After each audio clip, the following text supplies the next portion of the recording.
Oh,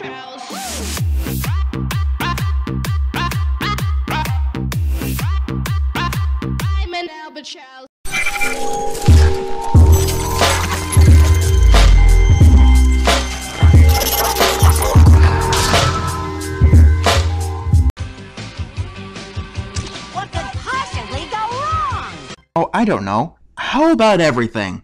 Like every single thing possible. Today I brought you a real gem of animated shit. The Bubsy cartoon pilot. Back in the late 80s and early 90s, video game mascots began to jump on the Sonic bandwagon, trying to create smart-talking protagonists. And 9 times out of 10, they were horrible. Actually, the only success story I can think of off the top of my head is Gex. And that's because his dialogue was written and acted by an actual comedian. The worst of them all, though, had to be Bubsy. He had 4 video games, and one of them is often considered to be one of the worst games ever made. But we're not here to talk about that. After all, that's what JonTron is here for. Instead, we're here to talk about the cartoon. Yes, Bubsy had a cartoon. Actually, it only had a pilot. Yes, this fascinating piece of shit was so bad that it didn't get picked up for an actual cartoon. In the early 90s, when there was no quality control of kids' cartoons. Yeah, it's that bad. Why is it so bad? Well, for starters, the cartoon never shuts the fuck up. This is a 22-minute cartoon, and there is not 1 second of silence. It doesn't take a moment to rest or breathe. It's just constant noise. And that wouldn't be so bad if it wasn't for Bubsy's annoying voice.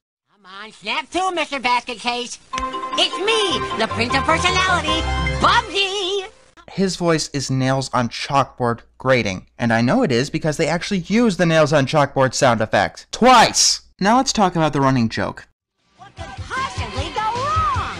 What could possibly go wrong? What could possibly go wrong? Do you know how many times that line is spoken throughout this 22 minutes? 10 times! They say it 10 times in 22 minutes. That doesn't seem like a lot, but it gets grating very fast. And look, the episode is even titled, What Could Possibly Go Wrong? That's not the only running joke that they abuse. In fact, they've got like 3 jokes that they repeatedly use 20 times. They clearly missed something about running jokes. If it wasn't funny the first time, chances are it's not going to be funny the 50th. You could make it funny by building it up or changing the context. Otherwise, it would get annoying very quickly. Let's begin, shall we? What could possibly go wrong? The title sequence shows us what we're in for. Quite clearly, animation on speed that never shuts the fuck up. When Bubsy isn't talking, there are obnoxious sound effects in the background. If you don't have any aspirin nearby, you may want to break them out. You'll need them by the time that this is over. The episode begins with Bubsy waking up his pet, Arnold the Armadillo, and enter running joke number 2. This armadillo is extremely afraid of getting run over by a truck. And yes, this is played for laughs. And last year, over 10,000 armadillos were run over by trucks in the state of Texas alone. For many of the poor little fellows, this is the last sound they will ever hear. Oh, the truck! Oh! It's not funny, you sick fucks. So, you want to know how annoying Bubsy's voice is? I'm your hero, and you're my sidekick. Oh, please. Do we have to go through this every single morning? Imagine that for 22 minutes. The plot rings the doorbell. Bubsy's niece and nephew come over to celebrate their birthday. But our lovable hero can't be bothered to deal with them, and instead wants to watch TV. Yeah, if his voice wasn't bad enough, Bubsy is both an asshole and an idiot. The twins are your typical cartoon annoying kids. You know, done as poorly as usual. And just like everything else about this animation, they never shut up. On the television, there's an interview with someone called Professor Virgil. He has created a helmet that turns your imagination into reality. Yes, really. Adventure, if used responsibly, could someday stop war and famine and eventually save the entire planet. Yes, except no one would ever use that responsibly. Or at least selflessly. Admit it. If you had that helmet, you'd probably only use it on yourself. So far, it's mostly blown up on Virgil's head. Introducing the second most annoying voice in the animation. So, Professor Virgil needs someone extremely brave, or nuts, in order to test out the helmet. And the perfect candidate just so happens to be Bubsy. And he begins to explain his heroism with stock footage. Yes, the animators were too lazy to fill up 22 minutes, so they resorted to using stock footage. That's lazier than reusing your own animation. At least that would show some attempt at quality. You guys did not care in the slightest. Bubsy decides to drag his niece and nephew down to Virgil Interactive, and we see our villain. Yes, this has a villain, besides Bubsy's stupidity. If I could get my paws on that helmet, I could finally live the lifestyle that I deserve! Then go. He was just asking for volunteers. Just go down to the lab and offer to be one. That never occurs to her. Instead, she wants to use her 2 bumbling minions. You ever watch 101 Dalmatians? Yeah, then you know who these 2 are. But in actuality, it's probably ripping off the adventures of Sonic the Hedgehog. Even the art style seems to be ripping off the adventures of Sonic the Hedgehog. I shouldn't have to say this, but that's not a good show. Why are you ripping off a not good show? The rat is the stupid one, and the vulture is the not as stupid one. I mean the shrew and the buzzard. Running joke number 3. Also, the shrew is obsessed with food, and that turns out to be his weakness, and would presumably be his weakness in every episode in the alternate universe where this show got picked up. That universe is not a pleasant place. Fire rains down from the sky every Saturday, and bugs the size of potatoes infest every orifice. I'm getting off track. Back to something almost as bad. The villain uses her nails on the chalkboard to get their attention. FYI, sound mixers, that doesn't make Bubsy less annoying. It just makes me hate you even more!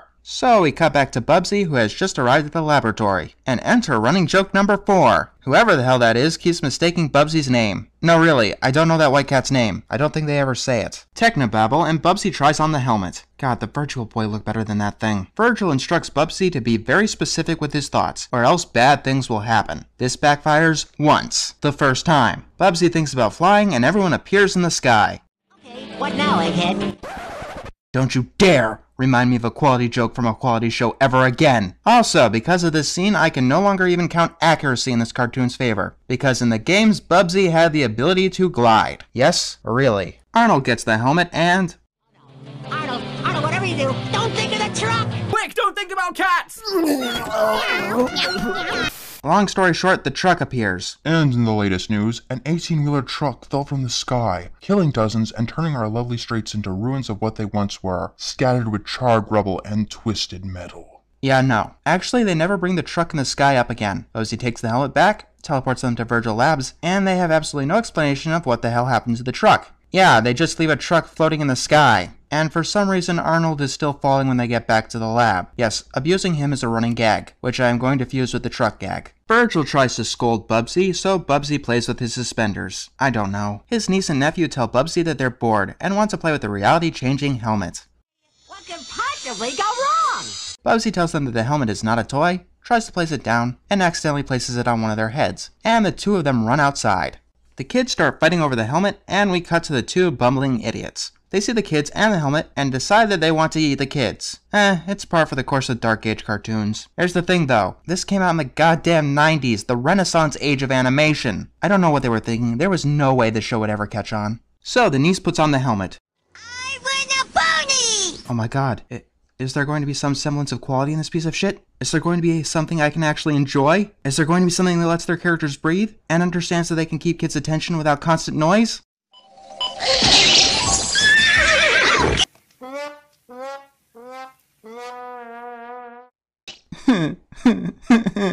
The niece and nephew keep fighting over the helmet until the buzzard lands in front of them, demanding that they hand the helmet over. All of a sudden, the kids make a roller coaster appear, and after all of this, Bubsy realizes that the helmet is missing and the twins are gone. Yeah, they were presumably just standing around waiting for their cue. And then there's an earthquake. They step outside to find a huge funfair, and they are standing on a roller coaster track. Long story short, the roller coaster runs over the armadillo and goes off, while Virgil complains that the entire world could be destroyed in the blink of an eye. Hey, Professor! Here's a tip. When you have an invention that could possibly destroy the world, you might want to keep a stronger eye on the thing. Just a thought. Bubsy decides that he wants to be a hero. More stock footage, catchphrase, and he gets run over because dumbass McGee was stupid enough to stand on a coaster track for 5 minutes. Then the roller coaster goes through a wormhole, which I'm assuming is more stock footage of some kind, while the 2 minions make vomiting noises in the background. After a while, Bubsy demands that the buzzard surrender. Then the niece and nephew pleading boredom make the coaster even more wild. At Bubsy's scolding, they stop the roller coaster, thrusting everyone but them off.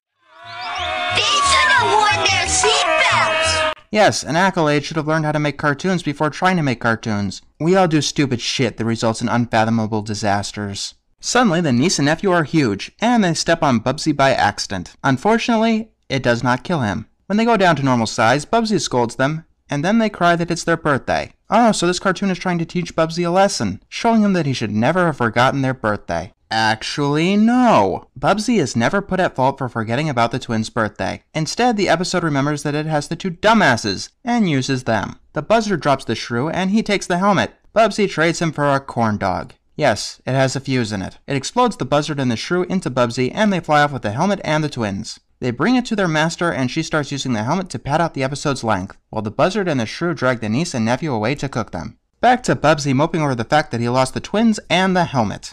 The truck fell from the sky.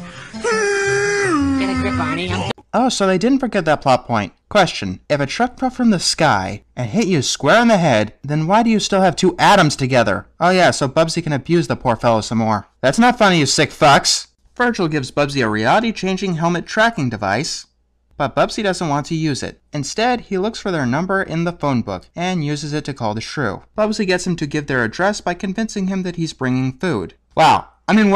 This has to be a record. One episode, and this is pretty much the most formulaic show I've ever seen. Each episode, Buzzard and Shrew try to get the kids or foil Bubsy's plans. Bubsy tears their plan apart by bribing the shrew with food.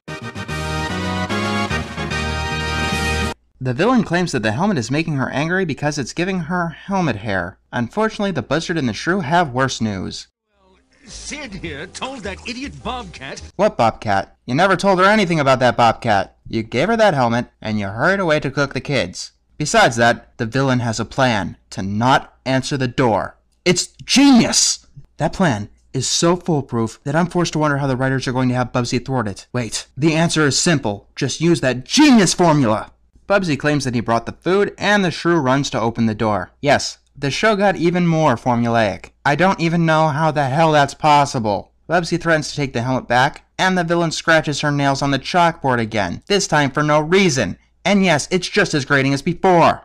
The helmet gets knocked out of the villain's hands, and everyone wrestles over it. Hardy har har, shenanigans with everyone fighting over the helmet. We even get the truck gag again. It all ends with Bubsy getting the helmet. Unfortunately, the helmet is overloading, which means that it's going to blow up on his head. Please kill him. Please do the world a favor. Kill him. Kill him. Kill him. Please kill him. Kill him. Kill him! No, Bubsy gets all of the bad guys tied up and takes the helmet off before it breaks. More stock footage.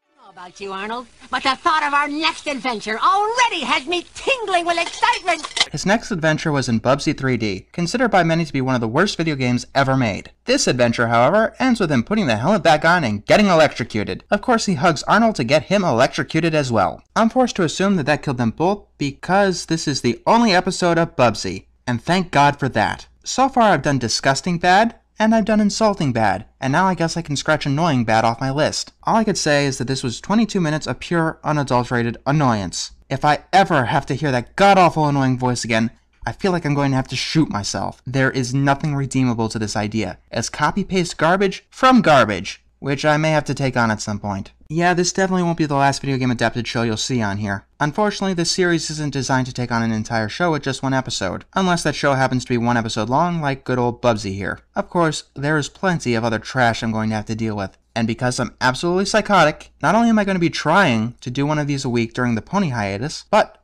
I'm also taking requests. Yep, just tell me the terrible episode from whatever cartoon or terrible animated movie you want me to tackle. Just keep it safe for work. I'm not taking on Fritz the Cat here or Salad Fingers. If I'd have to pose a limit, it'd be at PG-14. And remember, even good shows can have terrible episodes. Just give me your request, and I'll add it to the list.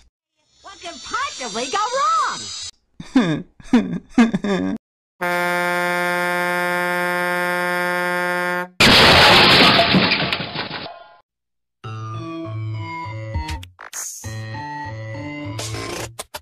Well, here we are again. It's always such a pleasure. Remember when you tried to kill me twice? Oh, how we laughed and laughed. Except I wasn't laughing.